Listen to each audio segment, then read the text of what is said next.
the best way that you can think about it is having your best friend in your pocket on your computer that is the smartest person you know, likely has a PhD in every single element of life, but wants to please you and wants to get the best out of you. AI content is expected, so I don't think that's an issue, but I think you would probably agree you don't want to read boring AI stuff all the time. You do want to hear what the real human has to say about something. You shouldn't be using it as a tool, you should be using it as a second brain. And I just think that is, because I'd never ever heard anyone talking that way until I heard you talking about it. And then I just thought, yeah, that just makes total sense. It's my obsession to always want to learn new things and be the best that I can, be the best version of myself.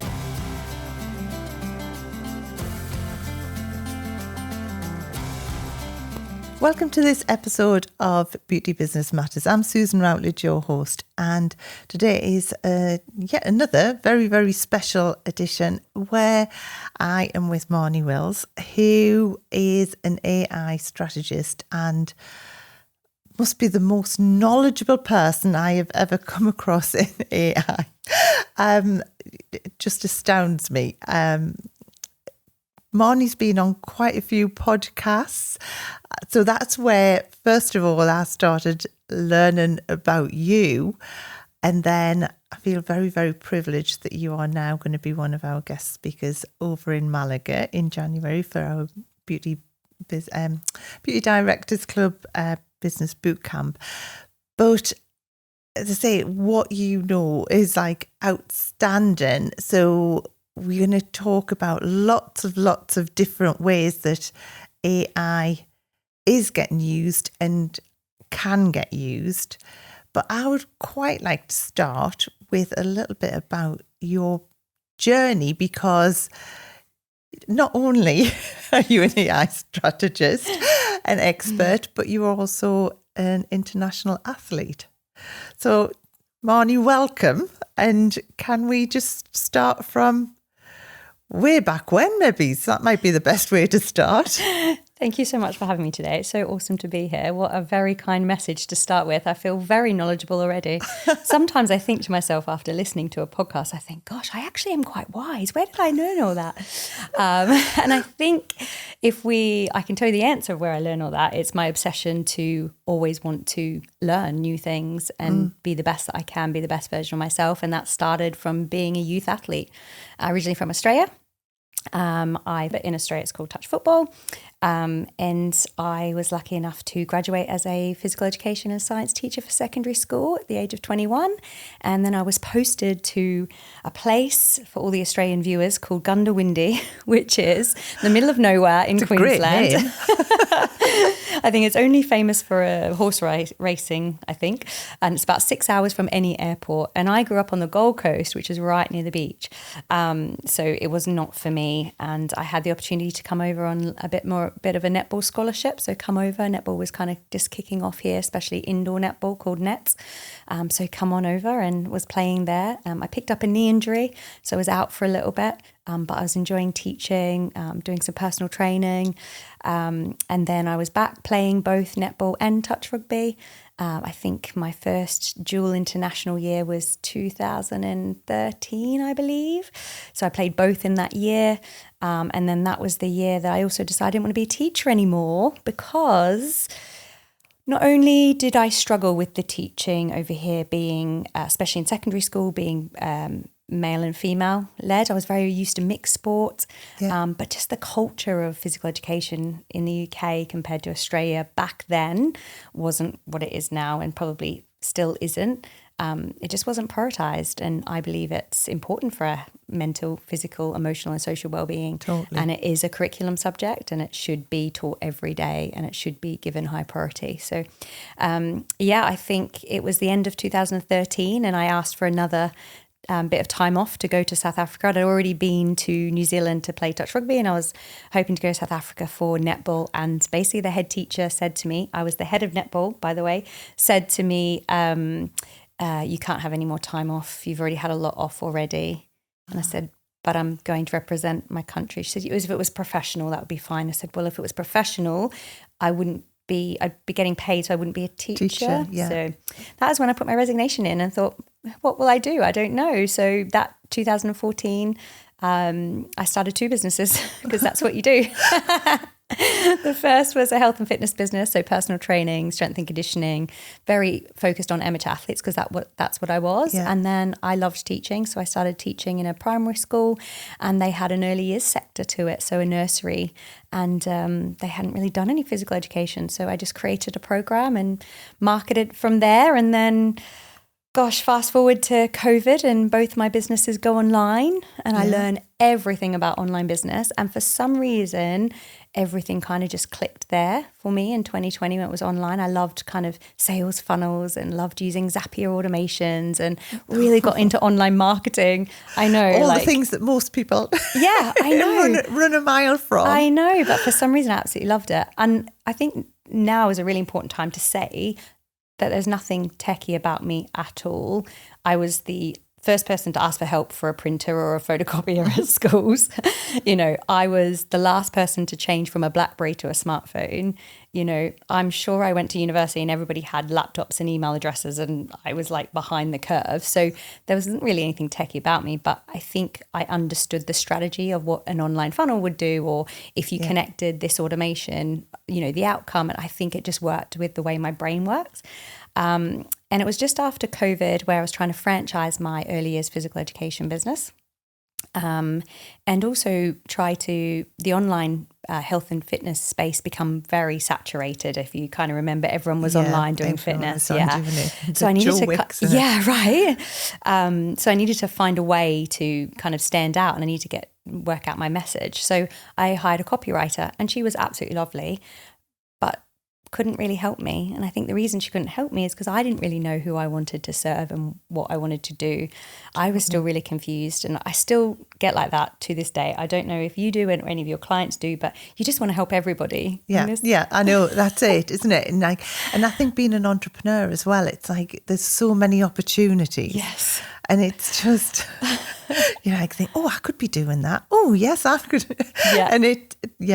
And you have to pull yourself back. Yeah. So when it comes to marketing, niching and having a message wasn't really a good thing for me. But then I discovered Jasper AI, which is a copywriting tool. Yeah. So this was late 2021, early 2022. Had so much success for it. My online health and fitness business just skyrocketed because I could bring in kind of my amateur international athlete kind of status with functional training for my online fitness. So I was attracting different types of clients I couldn't get to before.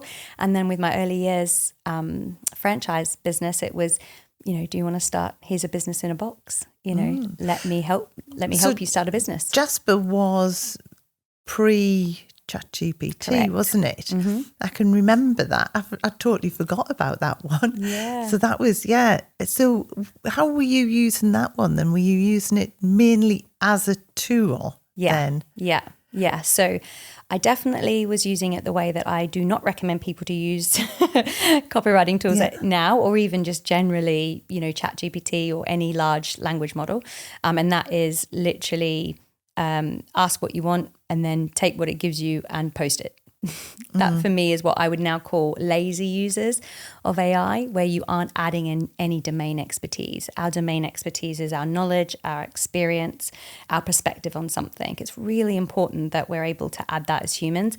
Otherwise, we're going to have a generation of, and my oldest is 8, when she has her AI learning tutor, which she will when she goes through university, it's not going to be trained on anything nuanced. It's not going to be trained on the way that we as humans like to interact. So it's really, really important, I believe, that we ask our large language model, ChatGPT, or even if you're using Jasper, what is it you want? And then ask it to ask you questions about what you think about this, or what your perspective is, or any stories related to an outcome that it's told you to write about. And then that adds the domain expertise, and therefore it's AI content, human domain expertise with an AI hybrid content coming out. So this is where, and I love what you say, that you shouldn't be using it as a tool, you should be using it as a second brain. And I just think that is, because I'd never ever heard anyone talking that way until I heard you talking about it. And then I just thought, yeah, that just makes total sense.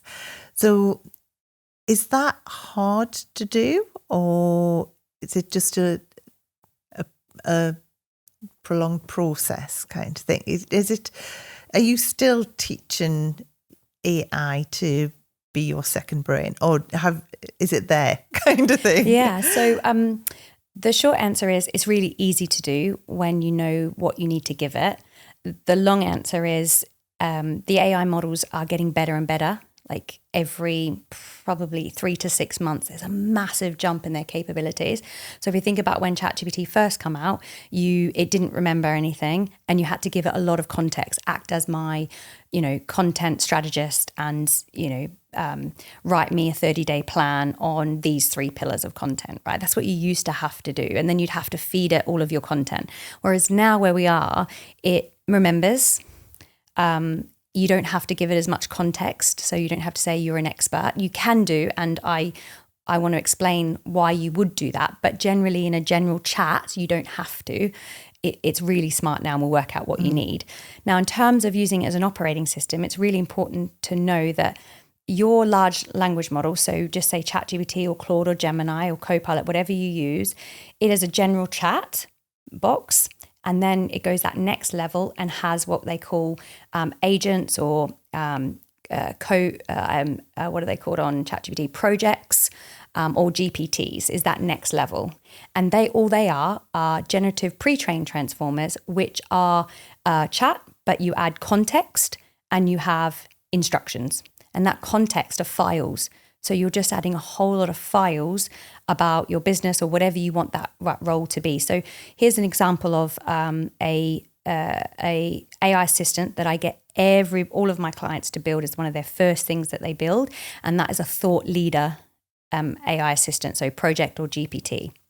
And what I say to them is go away and create a folder on your computer that says AI second brain, and put all of your documents in there that you think that would be really good for an intern, a CEO, a director, a manager, somebody wanting to buy your business, somebody wanting to come and work for your business, anything that relates to you and your business, put that in that second brain. Then go off and get some synthetic data, which is the data that AI brings back.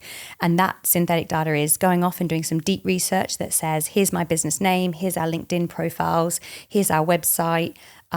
Go away, find as much information about our business as possible, what we offer, products, services, reviews, what clients say, testimonials, all of that, and then bring back a branding document. And it will come back and bring back a branding document. Does this tend to highlight? Because I'm sure anyone listening and watching this, I'd be thinking, oh, my website doesn't do my, because a lot of people, their website's out of date. Yeah. The things that are online aren't up to date. So is that a way that it highlights all of that, where you think then, right, I need to be inputting more about me kind of thing that's not there? Yeah. And then go back and review what you've got. But that's where you use the AI, right? So this is an AI first mindset. You say, oh, my website's out of date. How can I use AI to help me update that quicker, faster, more creative? Rather than going, oh, it's out of date, I've got to go and change the copy. You don't have to go and do anything. You have to work with your AI to help you do it. So you get the information, and then that's when you add your domain expertise, right? So the AI deep research has come back with all the information that it's gone and found about your business. And then you get it to ask you questions.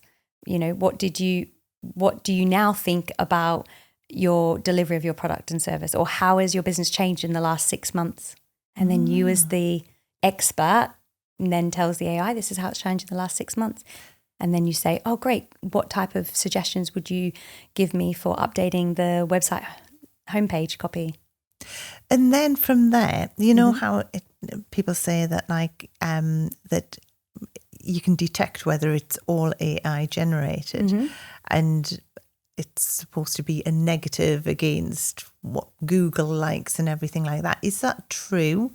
Or can you now pretty much use AI to produce copy for your website and everything like that? Yeah. Or do you have to change it so that it's, when someone like says, oh, you can tell when it's AI and when it isn't. Is that, I'm asking you lots of questions here. Yeah. Is that when it's that it hasn't been properly programmed and it's... Yeah, exactly. So my thoughts are AI content is expected. So I don't think that's an issue. But I think you would probably agree, you don't want to read boring AI stuff all the time. You do want to hear what the real human has to say about something.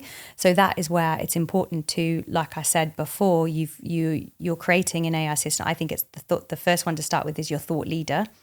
You've given it all the information about you and your website and your business and everything. And then the next thing is to add custom instructions, right?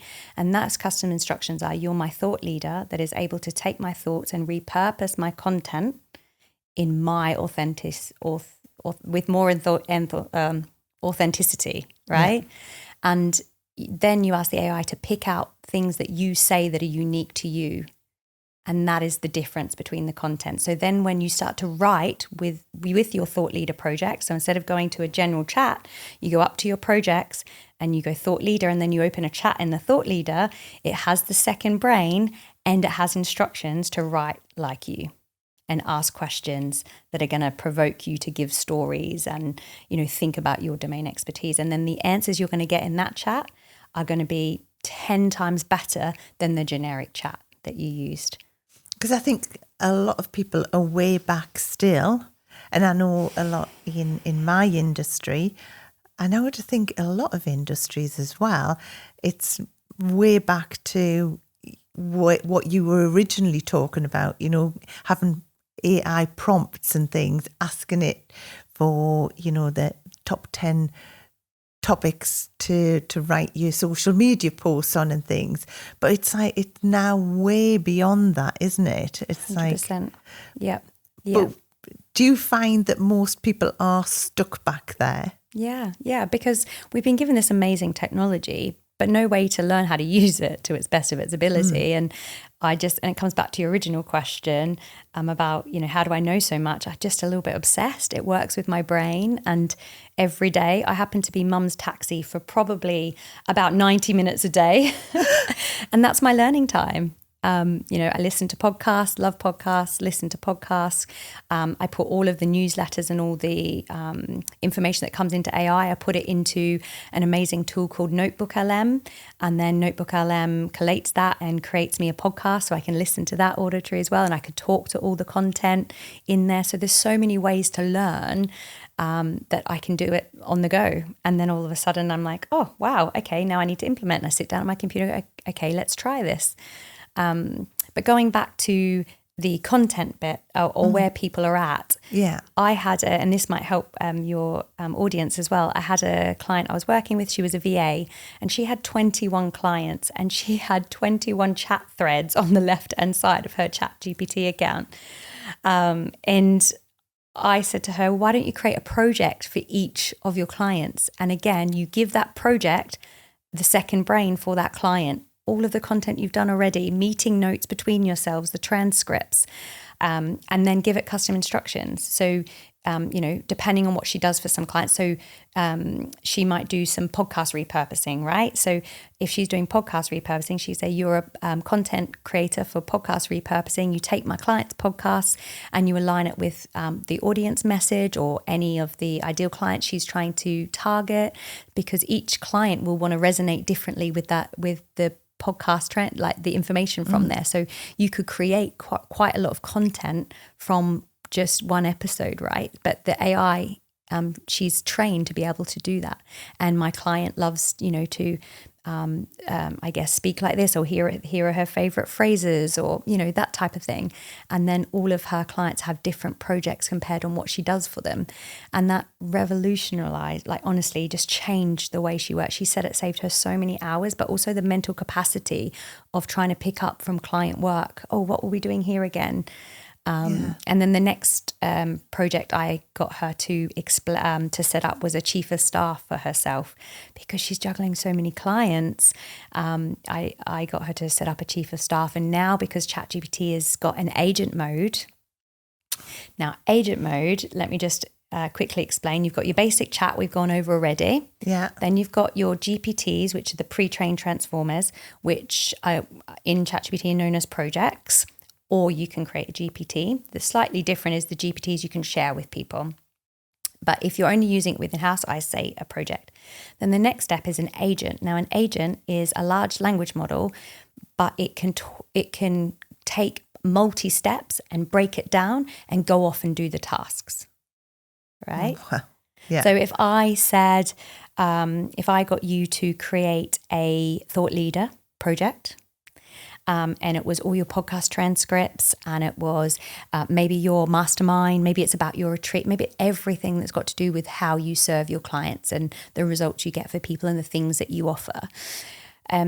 We could then go in and we could just press the plus button and put agent mode. That's how easy it is. Literally, you press agent mode. And I could say, go away and find 10 statistics related to why business owners should take time away to go on a business bootcamp retreat. Yeah. Right. And then say, but remember, it's multi-step. So agent, that's just one step. So that will be a deep research step. Okay. The next step could be, and then break this into audience segmentation of similar clients to, and you could just name your top 5 clients that you've got. Right. And it will go through all of your project knowledge and put those 5 clients in, and then go and find lookalikes for them and what's resonating on social media or what they're talking about.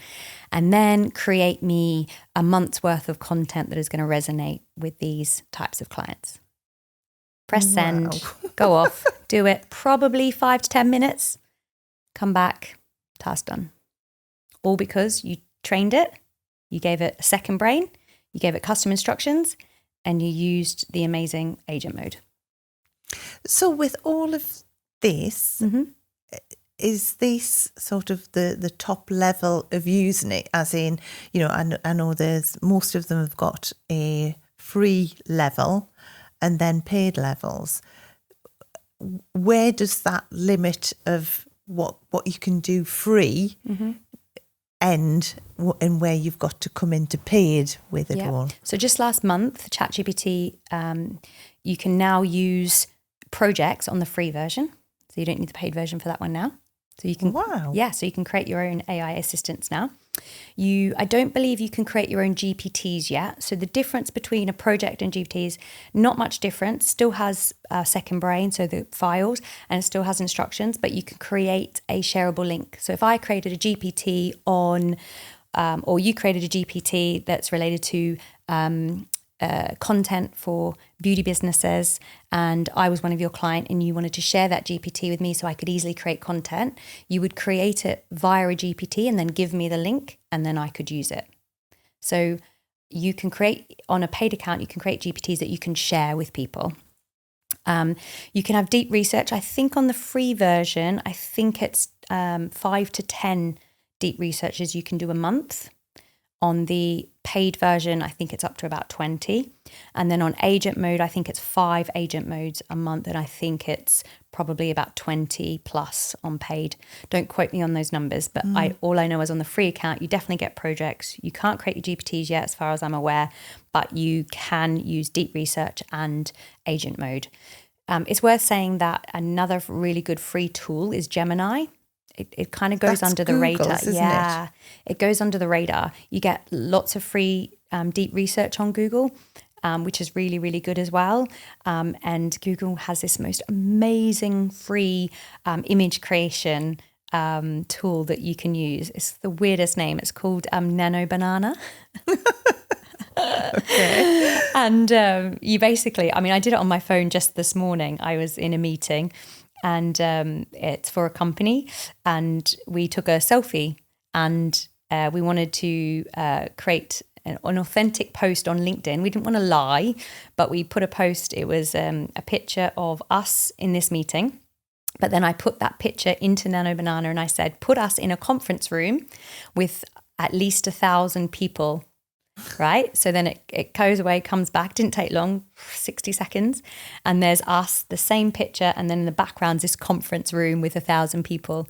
And the post we wrote was, today we're meeting in McDonald's for a meeting. Next year, we're having our meeting in front of 1,000 alumni, students. It's an education company. So, that's, there's how easy it is to create content like that. So Gemini is amazing from that perspective. And it's got that notebook LM that I was talking about in terms of creating education content or podcasts, or it's amazing. Is it just a case of finding what you like and then developing one system, or do you work with them all, or do you have second brains in set up in Gemini and in ChatGPT and everything? I mean, I know you're magnifying what you're doing all the time, but is that something someone could do, or should they just stick with one?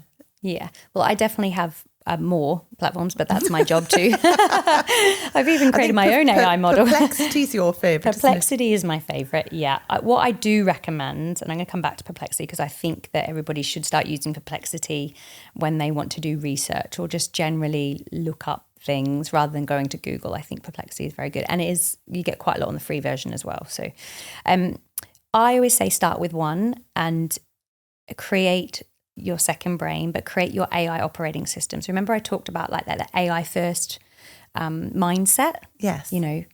Anytime you go to do anything personal, even work related, but even personal, can AI do this with me? So collaborate with me, not do it for me. And that's where people go wrong. They still think they're going to get the AI to do something for them, and it will give you an outcome, but you want to be the human in the loop that is able to add value to what it's doing. So can it collaborate and do it with me quicker, more more creative, and then, potentially even more efficient along the line. So not just quicker right there, but, create something that becomes more efficient further on, like creating your AI projects, right? Those assistants that help you do tasks, from thought leadership to content repurposing to email marketing campaigns to lead generation, to meeting notes, for your clients, like client projects, the list is forever long. I think, so really from what you're saying, you need to help it initially by giving it your data and so that it can then help you. And the more you use it, the more memory it will have as well, and the more it can remember So things. now it doesn't, like originally with ChatGPT, you had to keep, like you say, reminding it. Now, if you go on one account, it just remembers everything. Pretty much. And actually, what I've been having to tell clients recently is with the new 5.0 update, the memory update was so good that it was hallucinating a lot, because there was a lot of people's chat that was just really random stuff, like, I don't know, just something random like, what flowers do I need to plant in spring? Or they would write something for their clients related to something that's not related to them at all, and then their AI was starting to hallucinate a little bit. So what I do say is probably every quarter, go back through your chats, and anything that isn't relevant, just archive it. But again, what helps is if you move a lot of your use cases for ChatGPT, if you move them into projects. It's the same with Gemini. They're called gems. Claude is another amazing large language model. They call it projects as well. And in Perplexity, it's called spaces. So the more you can set up, I just call them AI assistants, right? The more you can set up those specific AI assistants within your AI model that you're using, the better output you're going to get. So someone who's not using any of this is probably listening and thinking, oh my God, it sounds so complicated still. So to set up all of these projects and things, is it just 5 minutes? Really? 100%, 5 minutes. And it's 5 minutes. And so you would just go into the platform. Yep. And then just... So we'll just take ChatGPT as an example. Yeah. But by the way, you could go on YouTube and you could say, how do I create a ChatGPT project? And there'll be someone with a video that will walk it through for you, right? But you're on the platform, top left-hand side, you'll have your chats, you'll have chat search, you'll have GPTs if you've been using GPTs. And for anyone in the audience that haven't used GPTs, I would highly encourage you to search GPTs because there's a lot of really good ones out there. There's like academic search, like scholarship search, there's different copywriting, there's, recipes. I mean, it's endless. People actually create GPTs and sell them on there as well. So, it's quite fun. If you get a little bit of time, just go in there and see what GPTs are being created, because it might even spark something for you to create something for yourself or, and then under GPTs is projects, and you just go create project, you give it a name, and then it will have an add file section just on the top right. So you add the files, and then right at the top right where the 3 dots are, it will say add instructions. And here's the big tip. You don't need to, you can write your own instructions, but I highly recommend asking the AI to write the instructions for you. I need you to be, I keep thinking marketing and content because that's what I've been doing all morning. But let's just do something personal, right? I have 2 very fussy children. I need you to be a recipe writer for 2 fussy children, and I need you to make sure that my meals are 30 minutes max to cook. These are the things they like or don't like. Like, you're giving instructions, or you're telling the AI, these are the things, can you write me the actual instructions for this project? And it will write the instruction. It will ask you questions, which is what you want. It will write the instructions, and then you just go and put that in your project. Do you type mainly, or do you talk to it? Oh, that's a good question. Okay. I probably 50-50, but that is because I've purposely set my workflows up to capitalize on me as a talker, because I'm definitely a talker. So what I mean by that is, if I'm on my phone, so on my way here, it was a bit of a drive for me. I needed to do a bit of an assessment piece for some athletes that I coached over the summer. So a little bit of a side project, but I also coached touch rugby, and I coached the mixed England 20 side in Ireland in the summer. And I needed to write some athlete assessment pieces, right? What are their technical and tactical strengths? What are their work-ons, health, fitness? And then what's my action plan to them? And it takes a long time. I mean, I had 16 athletes to do. So I was like, right, I'm driving. I've got quite a long time. I already created a project. I used Claude for this one, but I already created a project. So it had everything I needed already.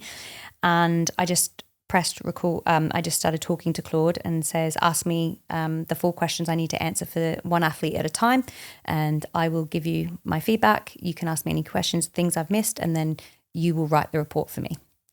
And I just start talking to it. But I'm used to doing that, right? Mm. So just went through all my athletes. I got through 11 of the 16 on the way up here, so not too bad. I'm very used to talking in the mornings. A Monday morning, I brain dump all the time about what I've got going on in the week to my chief of staff project that I've got set up. So I do that naturally. When I'm by my computer, I use something called Whisperflow, which is I've seen that. Yeah. So Chrome extension, I just press the button and start talking to Whisperflow, who then transcribes it and then press send. So it's slightly different because I'm not talking to the AI. I am talking to Whisperflow, who's transcribing into words, and then I press send on the AI. So they're 2 different type things. It's like Lincoln. So I probably do 50-50, but I definitely use the type more often, I think, especially when I'm instructing an agent, like an agent mode, or I'm working through different complex tasks. And I definitely use the writing when I'm doing something called vibe coding, which is where you are asking the AI to create something for you, and it goes off and creates it. Very similar to agent mode, just slightly different on different platforms. But I very much talk to it, so I can go back and forth with it rather than when you're talking. It's slightly different. Do you think that moving forwards, because I mean, now I think it is getting to the point when you're talking about images and things where you can have 1,000 people in the background and all of this, do you think it is going to get to the point where you're on social media and you really just don't know whether that's a true image or whether there's any person involved with anything that's there? Do you think it's going to get to that? Or 100%? We're there already. I don't know. I don't normally listen to the news, but yesterday I got caught up in it with the riot. Well, I know they weren't riots. They were, protests. It just went all not very nice in London yesterday. And then there was chat about Elon Musk doing a live feed. And I thought to myself, that can't be him. No way. 100% there's an AI that was that. I didn't believe it. Yeah. So yeah, 100%. We're there already. We are there already. I think we are going to go through, and, you know, I don't want to put doom and gloom on everything, but I think it's really important to be aware. We have to be really vigilant. We are going to go through a really big dip before we come up with a high. I feel that as big well. Time. 100%. It just seems to, it's sort of getting out of control, isn't it? Out of control, 100% out of control. I think from an individual personal couple of things that I do, I always check security on my AI. I do not give my logins to anyone. I keep my toggle on. So there's an option in all of your AI models to toggle off the ability for the AI to use your data for training. I keep mine on mainly because I haven't quite proven yet that putting your data in doesn't help with GEO search or AI search. So I kind of keep that on. I don't use any like security information, like, you know, no massive intellectual property, nothing like that really shouldn't be shared. And I believe that the AI model needs to get smarter. They need to get getting smarter, and they're going to get smarter from human interaction. And just a little side note, in America, they've got about 10,000, I'm going to butcher this word, humanoids. Oh, I got it. Humanoids. That are being launching the end of this year, start of next year, which are they're robots that go into human houses and do all the things around the house. I know. When I was in Malaga last week, they had a robot going and delivering food. Amazing. I was like, I want one. Yeah. The reason I bring that up is that is going to massively excel the data that we get from human behavior, which will get fed back into the large language model. So I really believe in that loop of the human adding in that expertise. But not everybody does, and that's totally okay. So you've got the ability to turn it off. So security, I think, is really, really big. And then the next thing is, you know, what information is getting put out there? Can you check, like fact check? Can you cite the sources? Because there's going to be a lot of false information put out there because it's easy to do, and it's quick and it's fast. And, you know, we know already in social media, sometimes that clickbait, you know, gets the attention, and all people want is the intention. And then the last thing we just have to be really aware of is voice agents are really big. They're getting really, really good. You know, somebody rings up, sounds like your family member or your distressed neighbor that you're really close to. I'm really stuck. Can you send me this amount of money? I'll text you my details. Yeah, no problem. You know, they put a bit of background noise like they're on a highway or something.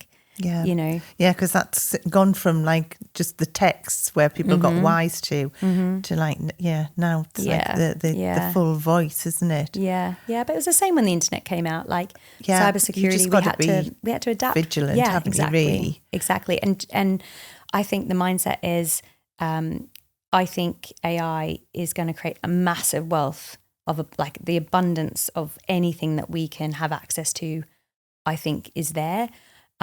But it also will be used for bad as well. So, you know, and there's pros or cons. There's pros or cons to internet. There's pros or cons to social media. And it's going to be the same with AI.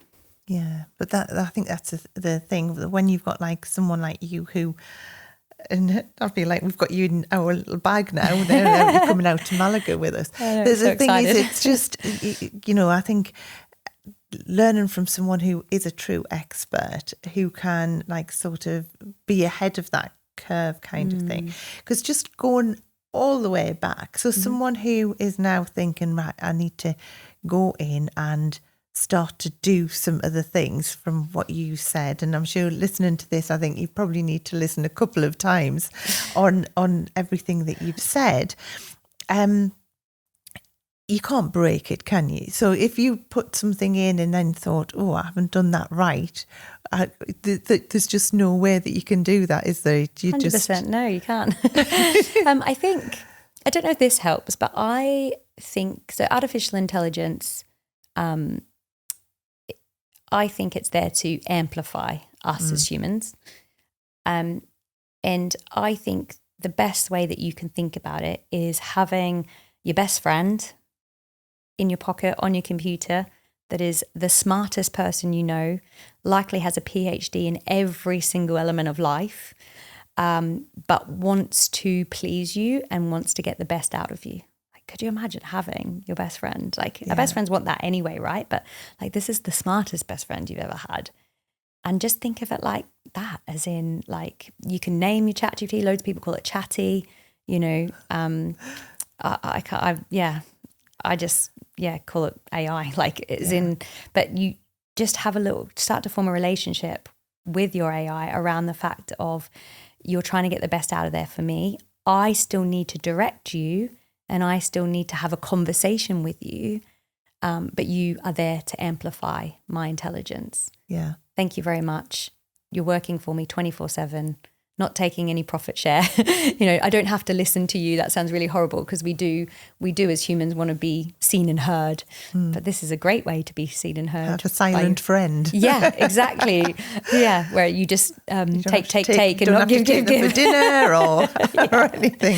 Yeah, Brilliant. You can't break it, I promise. And it is so much fun when you get used to, when you take that AI first mindset and you roll with that. And at the end of the day, I think the most important thing to know is that we are in history. Like, we are making history right now. And I honestly believe as business leaders, each and every one of us has an opportunity to step up as a thought leader of using AI in your industry. Now is the time. And you talk about being an AI expert. I don't think I'll ever be an AI expert, because I think it changes so rapidly and there's so many facets to AI. The bit that I'm good at is generative AI and business strategy, but that is one very, very, very tiny piece to the whole bit. But what I will say is, I know I've done my 10,000 hours, and I will continue to do it and keep applying. And I think everybody in business is able to do that for their industry. And what a great time to be able to lead your business through this massive change. Awesome. So if someone wanted to work with you, how do you work with a business? Is it where you're there walking someone through all of this, or how do you work with businesses? Yeah, many, many different ways. It normally starts with a complimentary strategy call, because it's really important to work out where they are in their AI journey. And a lot of the times I can give really quick wins, simple things like, start creating an AI project for everything you do, from, follow these 3 podcasts every week if you can, to, read my newsletter, things like that. So there's a lot of quick wins that I can do from that perspective. But then the next step normally is, if it's a bigger business, it's more of like a half-day training day, where everybody gets up to speed. And I think the most important bit is normally the leaders in the business that know the operations, that if I can open their mind to what AI can do, they can think about the workflows that fit for their business. I don't believe in, here's an AI workflow that works for me, go and do it, because that's for my business. Whereas if I can create the awareness of how to use AI and what it can actually do for you, and give some examples, the people that are in the operations or the understanding of the business will go, oh yeah, perfect, we can do X, Y, Z with that. And then I think also, I believe that we should start to think about a little bit more thought leadership about, how is the use of generative AI changing our human operating system? How each human accesses information, talks to each other, so communicates, and then make decisions. It's completely changing. And it's changing at a massive, like a rapid pace than anything we've seen before. And because humans are consumers of businesses and our business, then the reality is the way we do business is going to change. Yeah. And I think I see that already. Yeah, I think I've said that stat to you before. Gen Alpha, who are 2010 to 2013, they are coming into the workforce, but also coming to be consumers in our workforce, right? Or in our businesses. 64% of their jobs do not currently exist, which means the business's transformation is massive. There will be jobs that are lost, but mainly job descriptions will change and the way we do things will change. So I always do, as part of my kind of training, I guess, or strategy, is what is going to happen in your industry? How are customers expecting to find you? How are they expecting to buy from you? What is their customer journey like? What is the output that they're going to get? What products or services can you create to solve a problem in the market because of the new way of AI doing things? So we always do that part because I think that is the way to lead in this time of massive change. I know, and I think obviously in the beauty industry, I think, oh, it's not really going to affect us, but you can see how it already is, just with how clients are buying and everything's changing. So I do think, the knowledge that you've got is just, I'm just so grateful that you've come across to pass it over. And and I think if you could give one tip to someone, like the one big tip, someone who was quite still naive with it all, what would you just go do it? I'll give 3 practical. Is that okay? Go on then. Yeah, okay. Great. Number 1, probably all on our phone and maybe even our Chrome or like our main browser is probably Google, right? Yeah. Yeah. Change that to Perplexity. That's number 1. And the reason I say that is because on Google, you will ask a question and you'll get the AI search result, which will give you a quick one, but it will still give you the websites to go and search. And then you've still got to come up with the answer yourself. Perplexity, you can ask a more complex question. It will go and do all the research for you. It will give you the answer. It will cite the sources it got from. So it'll probably go and look at 50 websites for you, give you the answer. And then it gives you a follow-up question.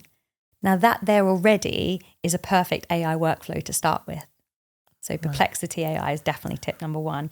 Tip number 2, download, if ChatGPT is your go-to, or maybe it's Gemini, download the app on your phone. And every day, just set a timer on your phone. Set a timer, 8:05 every Monday morning. Set a timer and it says, talk to AI. And you go, okay. And then just press record. Just start talking to your AI, to ChatGPT. Every Monday morning, I'm just making an example. Every Monday morning, I'm just ask it to help brainstorm something that's going on in your mind, whether it be personal or business, or ask it to give you some details on some industry trends that you could post about, or maybe it's even spark a conversation with one of your clients that you just haven't seemed to be able to form a bond with yet. Find some really cool information that you think will resonate with them, and then that will massively, kind of build that rapport much quicker. Just simple things like that. So that's number 2. And then I think number 3 is go to YouTube, find a YouTube video that says, how do I create a GPT project, and set up your first project. Awesome. Marnie, that has been really brilliant. That is so good. Thank you so much. So what we'll do in the show notes is put all of your details.